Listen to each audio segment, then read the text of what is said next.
Bismillahirrahmanirrahim. Faslun, satu pasal. Syurutus sholati samaniyatun. Syarat-syarat sahnya sholat itu ada 8. Yang pertama, taharatul hadatsaini. Orang sah sholatnya yang pertama suci dari 2 hadas, baik itu hadas kecil maupun hadas besar. Wa taharatu 'anil najasati, dan yang kedua suci dari najis. Suci dari najis fis saubi, yang menempel di baju, wal badani, dan di badannya, wal makani, dan di tempatnya, yang di tempat sholat. Wasatrul aurati, dan yang ketiga adalah menutup aurat. Auratnya harus tertutup di sebelah kiri atas. Wastiqbalul qiblati, dan yang keempat syarat sahnya sholat menghadap ke arah kiblat. Wadukhulul waqti, dan syarat yang kelima adalah telah masuk waktu sholat. Wal ilmu bi fardiyatiha, dan yang keenam mengetahui akan kefarduannya sholat, mengetahui tentang sholat fardu yang dikerjakan, apa itu maghrib, apa itu isya, apa itu subuh, dan seterusnya. Lalu kemudian yang ketujuh, wa alla ya'taqida fardhan min furudiha sunnatan, dan tidak beriktikad, tidak meyakini bahwa sholat fardu, sholat itu ada hukum yang wajib, ada hukum yang sunnah. Tidak meyakini yang fardu dianggap sunnah, seperti membaca Al-Fatihah di dalam sholat hukumnya wajib, maka tidak boleh diniatkan baca Fatihah itu sunnah. Min furudiha sunnatan, dari wajib-wajibnya dalam pekerjaan sholat dianggap sunnah. Wajtinabul mubtilati, dan meninggalkan hal-hal yang membatalkan sholat, itu yang ke-8. Yang ke-8 adalah ijtinabul mubtilati, meninggalkan hal-hal yang membatalkan sholat. Itu syarat sahnya kita sholat. Sekarang kita lihat pada syarah, pada keterangan di tengah. Di tengah tadi baris ke-15 dari atas, faslun fi bayani syuruti sihhatis sholati, pasal menerangkan tentang sahnya sholat. Wa amma syurutu wujubis sholati, dan adapun syarat-syarat wajibnya sholat, falam yadhkurhal musannifu, maka sang pengarang kitab ini tidak menyebutkan secara khusus liwuduhiha, karena sudah jelasnya tentang syarat-syarat wajibnya sholat. Au li'adami ikhtisasiha, atau karena ketidakadanya kekhususan atas syarat wajibnya sholat bis sholati, pada pekerjaan sholat. Wa sa'adkuruha, dan nanti aku akan menjelaskannya insyaallah ta'ala, apabila Allah ta'ala menghendaki, tatmiman lil faidati, yaitu sebagai penyempurna tentang faidah dari pekerjaan sholat. Summa qala al-musannifu, kemudian berkata sang pengarang kitab, syurutus sholati, bermula syarat-syarat sholat itu. Syarat itu apa? Wa hiya ma tatawaqqafu 'alaiha sihhatus sholati wa laysat minha.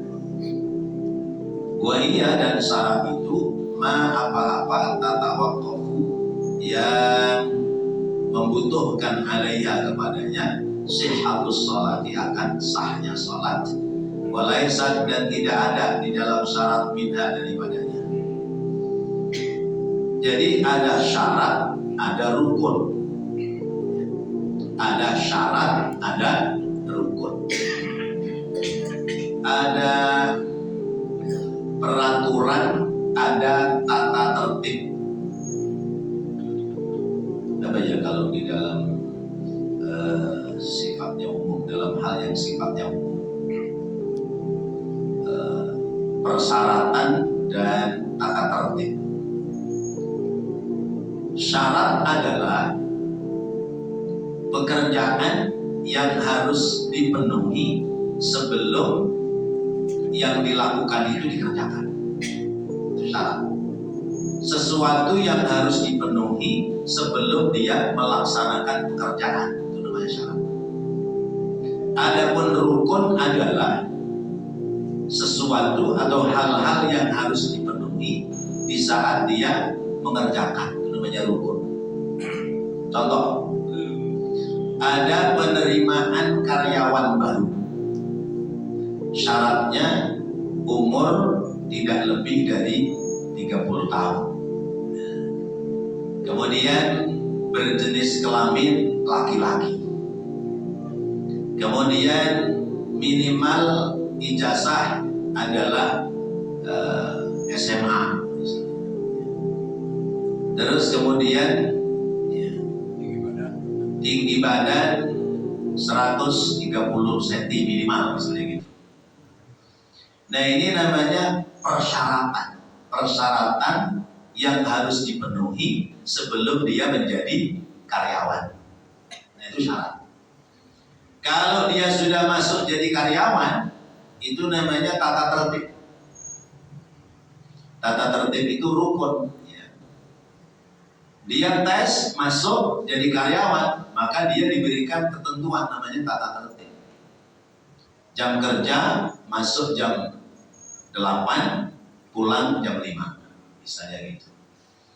Lalu kemudian jenis pekerjaan yang dia kerjakan adalah misalnya bidang ini, maka bidang yang lain tak boleh dikerjakan.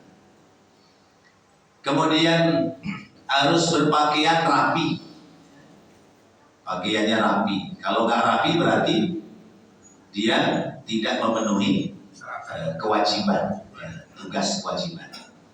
Nah, itu namanya rukun, tata tertib yang harus dipenuhi ketika dia sedang mengerjakan pekerjaan. Nah, dalam sholat ini ada syarat, ada rukun. Yang dibahas di sini adalah terkait dengan syarat. Syaratnya sholat itu ada 8. Yang pertama, thaharatul hadasaini, suci dari 2 hadas.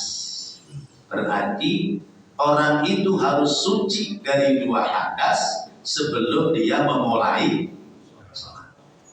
Itu persyaratan. Lalu hadas itu ada berapa? Ada 2, hadas kecil, hadas besar. Ay inda qudratihi, yakni ketika dia mampu untuk melaksanakannya, suci dari 2 hadas. Falau shalla biduniha, maka apabila salat seseorang biduniha dengan tidak dalam keadaan suci, nasian karena lupa misalnya, lam tasihha, tidak dianggap sah sholatuhu, sholatnya. Wa fi suratin nisyani, pada gambaran orang yang lupa, yusabu ala qasdihi duna fi'lihi illa al-qira'ata wa nahwaha. Bagi orang yang lupa, maka diberi pahala pada niatnya. Niatnya mengerjakan sholat sudah ada pahala, tapi mengerjakannya tidak mendapati pahala.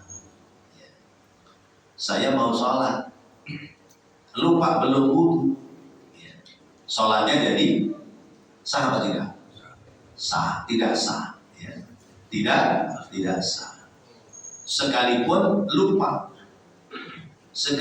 lupa belum wudu, kita tiba-tiba sholat, maka sholat kita tidak sah. Dapat pahala apa enggak? Pada pekerjaan sholatnya enggak dapat pahala, sholatnya tidak tidak sah. Yang dapat pahala itu ada pada niat sholat. Niat mengerjakan sholatnya ada pahala, pekerjaan sholatnya tidak sah. Illal qira'ata wa nahwaha, kecuali bacaan Qur'annya atau sebagian dari apa yang dia kerjakan, mimma la yatawaqqafu ala wudu'in, atas perkara-perkara yang tidak memerlukan kepada wudu.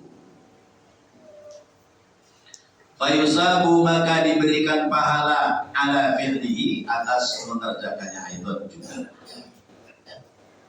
Jadi sholatnya tidak sah. Adapun pekerjaan-pekerjaan yang dilakukan, yang pekerjaan itu diperbolehkan tanpa wudu, maka dia mendapati pahala. Misalnya sholat nggak punya wudu, baca Fatihah, baca surah, maka baca Fatihahnya tetap ada pahala, baca surahnya ada pahala, sekalipun sholatnya tidak sah. Nah, iya, in kana junuban lam yasbut alal qiraati alal aqrabi. Tapi kalau hadasnya itu hadas besar yang gak boleh baca Quran,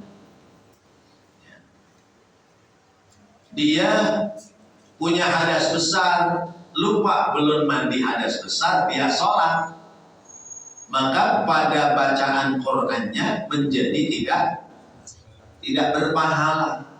Sebab orang yang sedang dalam keadaan junub atau sedang hadas besar yang lain itu diharamkan membaca Al-Quran. Nah terus kalau misalnya kita habis junub belum mandi terus mau makan, boleh nggak baca Bismillah? Boleh nggak? Nah kan itu Al-Quran. Bismillah itu salah satu ayat dari Al-Quran. Tadi katanya nggak boleh. Ya. Kenapa sekarang boleh? Kita kudu tahu jawabannya.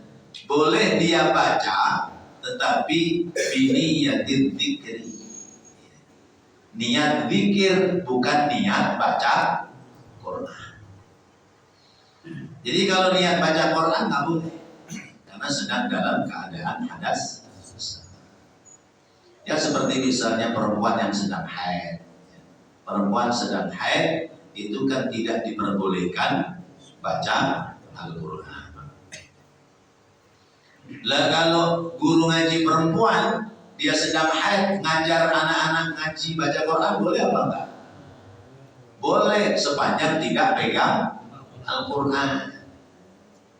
Terus dia hanya nyimak dan dia boleh membenarkan pada bacaan muridnya yang salah. Misalnya baca apa salah, stop, salah itu, coba diulang 3 kali masih salah, maka boleh ini perempuan yang sedang haid melanjutkan pada 1 kata yang salah saja, karena jelas-jelas yang dibaca adalah Al-Quran. Tapi kalau dia niat berzikir, maka boleh. Mau tidur biasa baca Qul Al-Falaq, An-Nas, biasa baca Fatihah, biasa baca Bismillah 21 kali misalnya. Sekalipun perempuan sedang haid, itu sebagian ulama membolehkan, karena itu adalah dzikrul yaumiyah, zikir hari-hari.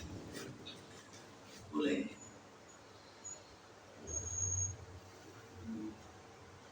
Amma faqidut tahuraini, adapun umpamanya orang itu lupa dari 2 suci, ya. Hadas kecil punya, hadas besar punya, tapi tahu-tahu nyelonong sholat, mungkin nggak kira-kira? Ya, kayaknya sih nggak mungkin, kecuali orang dablek. Iya, hajat, apalagi ada hadas besar ya. Fala tushtaratu taharatu fi haqqihi ma'a wujubil i'adati alaihi, maka tidak disyaratkan suci pada haknya, serta wajib dia mengulangi pada sholat atas keduanya. Pernah terjadi ya, terhadap diri Rasulullah SAW. Rasulullah itu sudah sampai ke masjid mau sholat subuh. Beliau jadi imam. Ketika iqamat sudah dikumandangkan, Rasulullah ngeluyur keluar dari masjid. Ya. Kalau bahasa kita, tak dulu tunggu sebentar. Rasulullah pulang. Lalu ketika balik lagi ke masjid, ada sahabat yang mengatakan, saya melihat rambut Rasulullah basah. Berarti Rasulullah lupa belum mandi hadas besar, masuk ke masjid mau jadi imam, akhirnya balik. Nah, hal-hal yang sifatnya negatif yang terjadi pada diri Rasulullah adalah ilmu buat kita. Seperti misalnya Rasulullah itu dibuat lupa dalam jumlah hitungan rakaat. Ya, pernah Rasulullah sholat duhur, punya sholat yang rubahi, sholat yang 4 rakaat, baru 3 rakaat sudah duduk tahiyat akhir.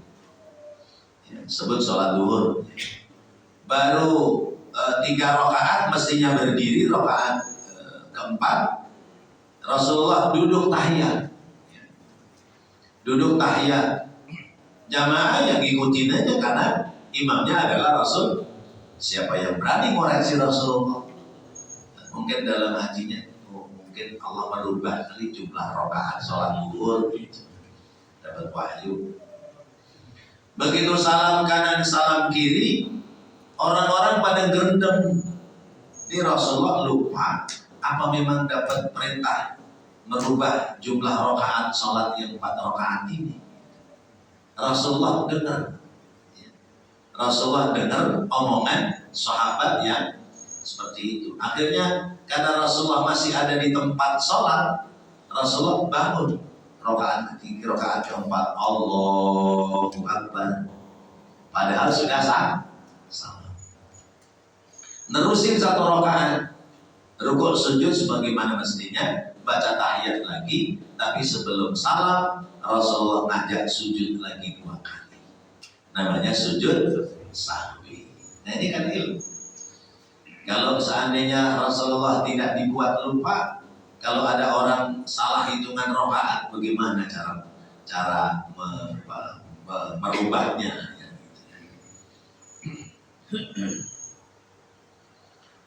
Jadi suci dari hadas dan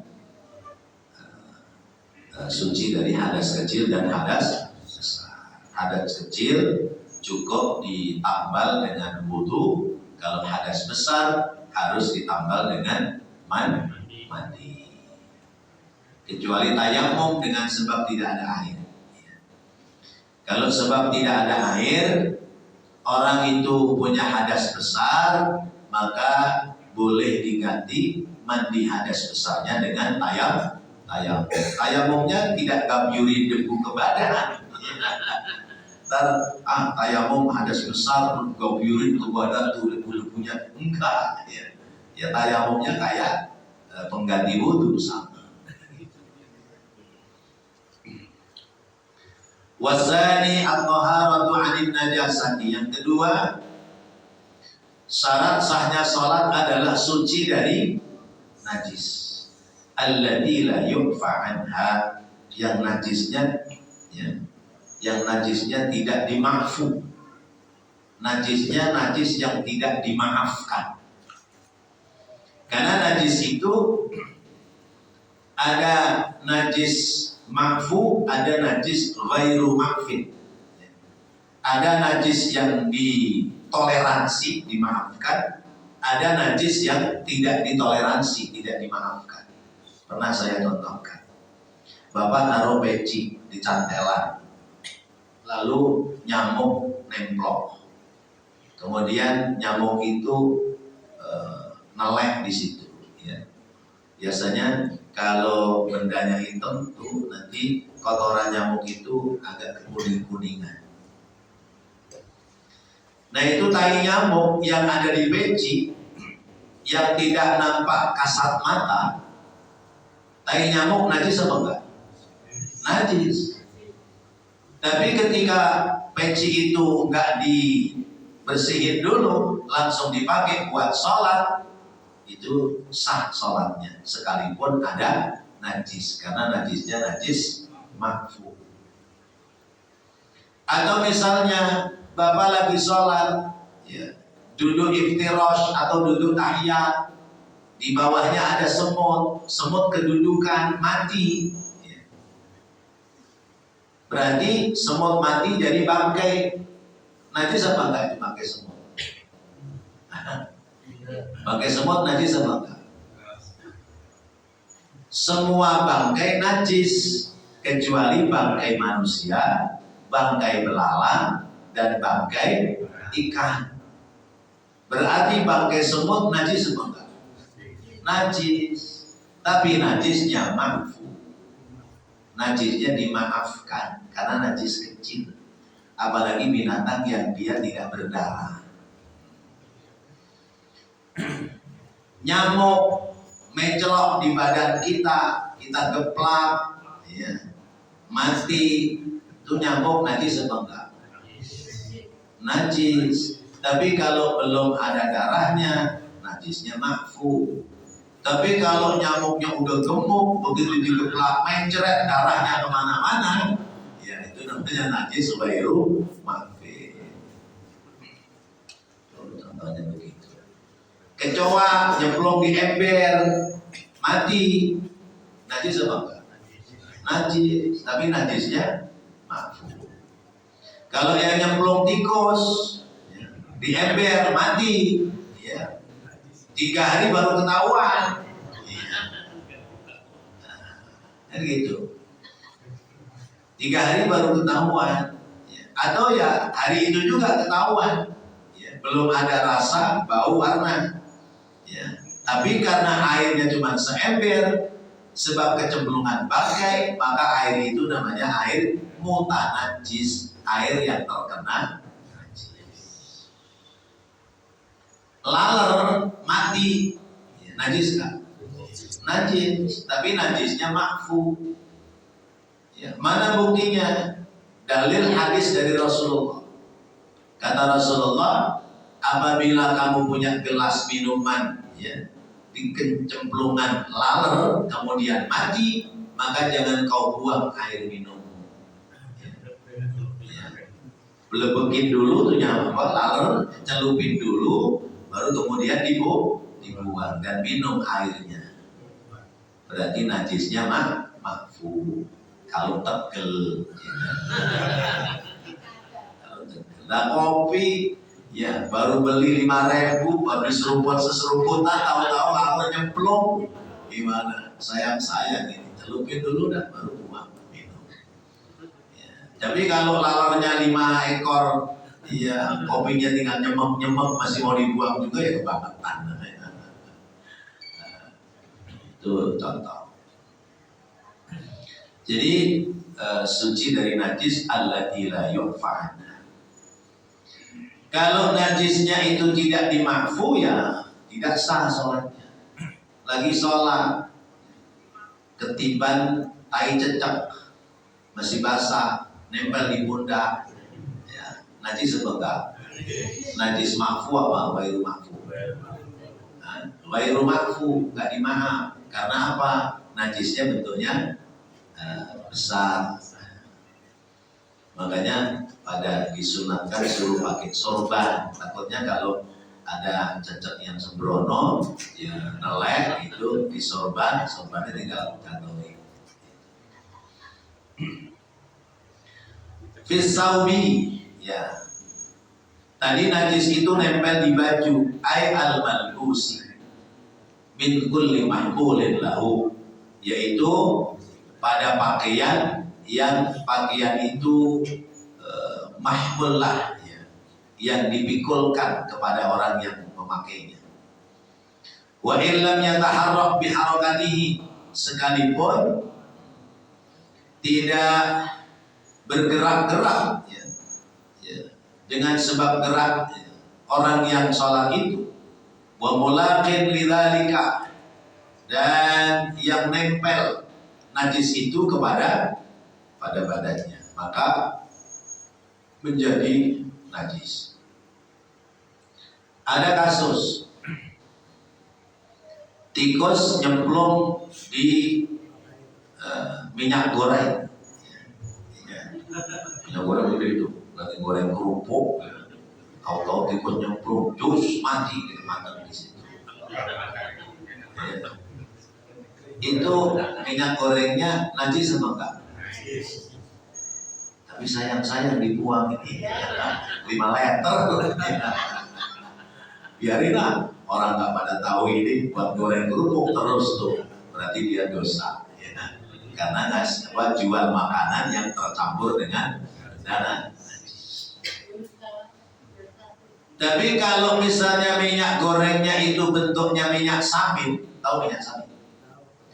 Minyak beku, minyak yang mengeras ya, tikus itu nyemplung di situ, tapi minyaknya minyak yang mengeras.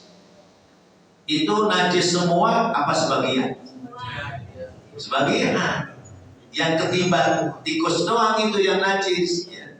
Maka tikusnya buang, yang ketiban tikus diambil dibuang, lebihnya nggak najis karena nggak nular, sebab tidak dalam bentuk cair. Ya kan, umpama kan bisa terjadi. Wal badani, dan suci dari najis di badannya. Ai asyamili, yaitu yang meliputi lidakhili anfihi aw famihi aw ainihi, yang meliputi pula di dalam hidungnya atau di dalam mulutnya atau pada matanya. Benda najis yang ada di hidung, di mata atau di mulut, itu namanya orang dia sedang kena najis. Apa bisa najis itu ada di hidung?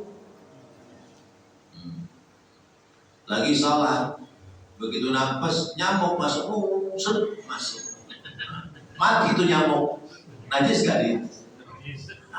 Kan bisa jadi begitu. Nah itu berarti masuk ke hidung atau masuk ke mulut. Lagi walap, nyamuk masuk ke mulut. Nah itu namanya ada najis yang nempel di badan. Aini atau ada di matanya. Tapi ini hal yang jarang. Yang nempel di badan ya misalnya tanpa terasa ya, tadi jalan dari rumah ke masjid ternyata nginjek tai kucing misalnya, pakai sendal jepitnya udah tipis, nginjek tai kucing, mana tai kucing, tai lendik lagi, tahu tai lendik? Udah kering kesiram hujan, namanya tai lendik. Nah, nempel di kaki, begitu masuk ke masjid ya, orang sangsem apa ini? Nempel di kaki namanya. Udah kemana-mana lagi, Masya Allah kacau. Nah itu namanya najis yang nempel. Wal magani, dan najis yang nempel di tempat sholat. Sejadahnya ada najisnya, kita nggak tahu. Atau misalnya kita sholat di pinggir atau di paling depan, ya. Ternyata ada tai cecek yang baru jatuh, ya. Begitu sujud nempel di jidat, itu jadi batal. Ai ma la yulaqi syai'an min badanihi aw malbusihi, yaitu sesuatu yang tidak ada di badannya atau tidak ada di pakaiannya, tapi adanya najis itu di tempat kita sholat.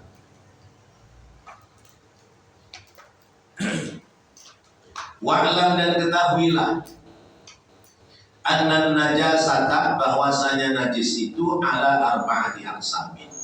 Najis itu ada 4 macam. Wa qismin la yu'fa anhu fihima, dan satu bagian la yu'fa yang tidak dimaafkan tadi, qismun anhu bagian daripadanya, fihima pada keduanya.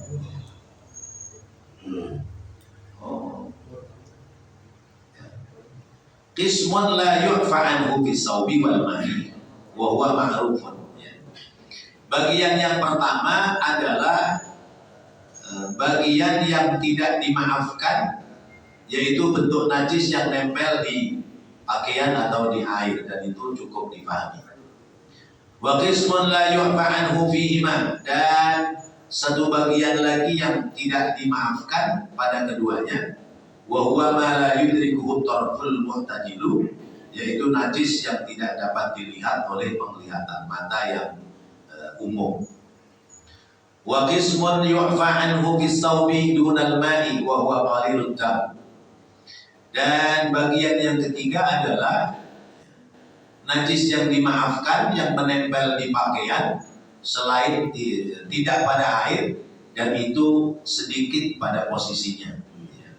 Qalilud dam, sedikit darahnya, li suhulati saudil ma'i, karena mudahnya pelihara air, anhu dari najis itu. Wa li anna kasrata ghusli saubi, dan bahwasanya banyak orang mencuci pakaian itu tablihi, akan menjadikan rusak. Wa min hadzal qismi asarul istinja'i, dan pada bagian ini misalnya membersihkan bekas-bekas kencing, fayu'fa anhu, maka itu dimaafkan baginya, fil badani, di badannya, wasaubi, dan di bajunya, hatta law sala minhu uraqun, sehingga jika mengalir keringat, araqun, dari badannya, wa asaba sauba, dan mengenai itu keringat ke baju, minal mahalli, dari tempat al-muhadi yang berhadapan, lil farji, dengan kemaluan, ufiya anhu dunal ma'i, maka dimaafkan itu keringat, karena itu bukan air. Keringat najis apa enggak? Kalau keringat najis repot kita, mandi, habis mandi keringetan lagi, najis lagi, mandi lagi keringetan lagi, repot. Keringat enggak najis. Nah, keringat yang misalnya dia itu nempel di dekat-dekat kemaluan, basah, kalau memang diyakini itu keringat, ya nggak najis. Tapi kalau basahnya itu karena air kencing, bukan keringat, maka itu sekalipun sedikit tetap disebutnya adalah najis. Nah, diterangkan di sini najis itu ada 3 macam. Macam yang pertama, la yu'fa anhu bis-sawb wal ma'. Najis itu tidak dimaafu ketika nempel di badan, di baju, atau di air. Ya seperti tadi, tai cecak, atau tai tikus, atau apa dan sebagainya. Saya pernah dapat kiriman di WhatsApp itu, nggak tahu nih apa di India, apa di Bangladesh, apa di daerah mana. Orang bikin kue dari gandum, yang dikasih manis-manis, itu tikusnya ngabrak di situ. Tikusnya mondar-mandir itu, melewati kue-kue mentah yang mau dimasak. Terus kemudian ketika sudah dimasak, digoreng, ditaruh di parah itu di atas meja, tikusnya juga naik-naik juga. Dan itu dibiarkan karena ini satu masyarakat meyakini bahwa tikus-tikus ini adalah peliharaan dewa mereka. Jadi itu tikus sangat beruntung, bahkan beruntung sekali, karena dibebaskan makan makanan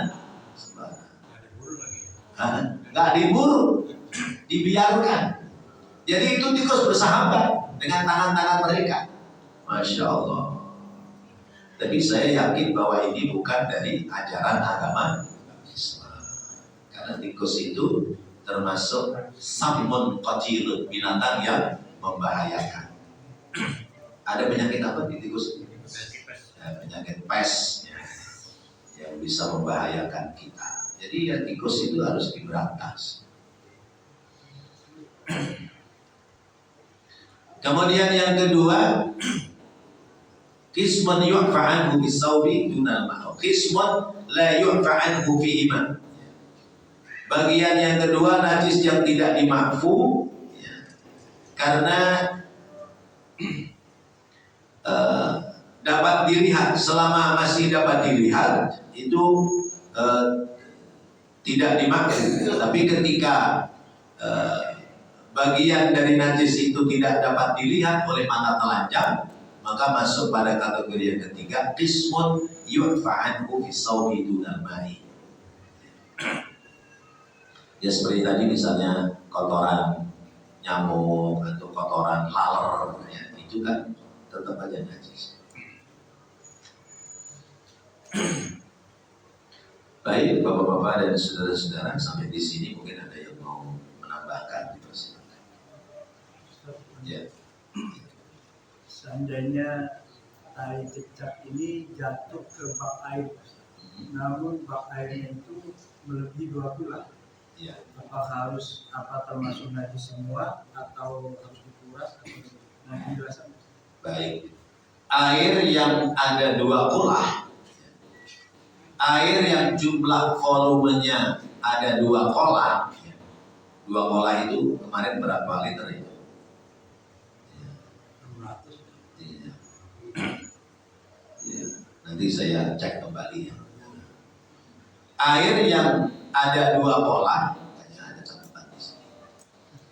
Air yang ada lebih dari 2 kolah, kalau dia terkena najis, maka lihat dulu airnya. Apakah air itu berubah atau tidak? Apakah air itu berubah atau tidak?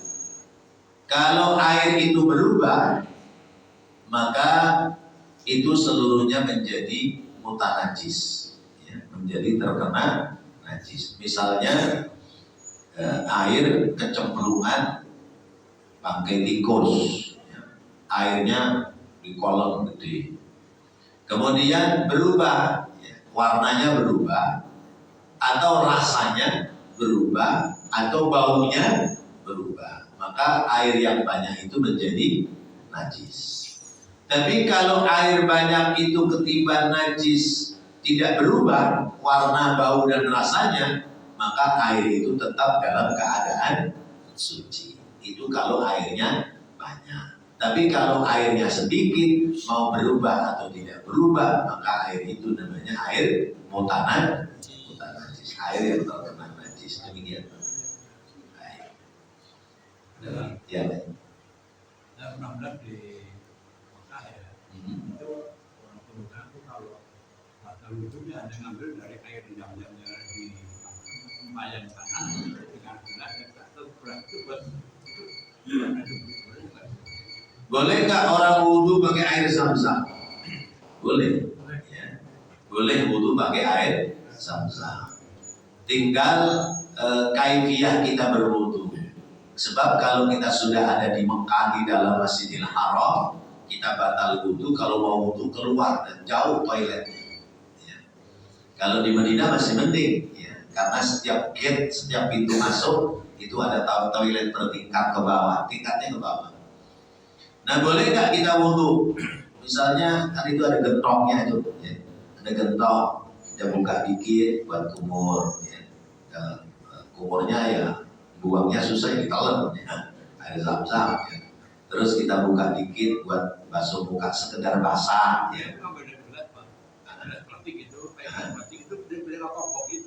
Kalau ngambil dari gelas plastik di kompok buat wudhu, itu jelas tidak mengikuti madhabuna, tidak mengikuti madhab Imam Syafi'i. Kalau mengikuti madhab Imam Syafi'i, airnya harus dituang, dan tuangannya itu tidak boleh nyiprat kembali kepada air hidupnya. Kalau nyiprat berarti mustakmal, makruh mempergunakannya. Ya. Di madhab lain ada orang wudhu di baskom, air di baskom, buat wudhu jadi diciduk itu pakai tangan. Ya. Itu berarti luar dari madhab Imam Syafi'i. Nah, sah apa enggak?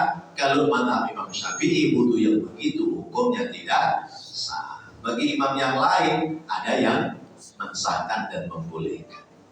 Wallahu a'lam bishawab.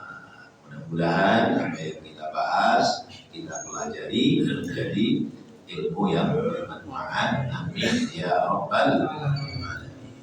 Rabbana taqabbal minna innaka antas samiul alim wa tub 'alaina innaka antat tawwabur rahim. Rabbighfir warham wa anta khairur rahimin. Sallallahu ala sayyidina Muhammadin wa ala alihi wa sahbihi wa sallam. Walhamdulillahi rabbil alamin. Subhanaka Allahumma wa bihamdika asyhadu an la ilaha illa anta astaghfiruka wa atubu ilaik. Assalamualaikum warahmatullahi wabarakatuh.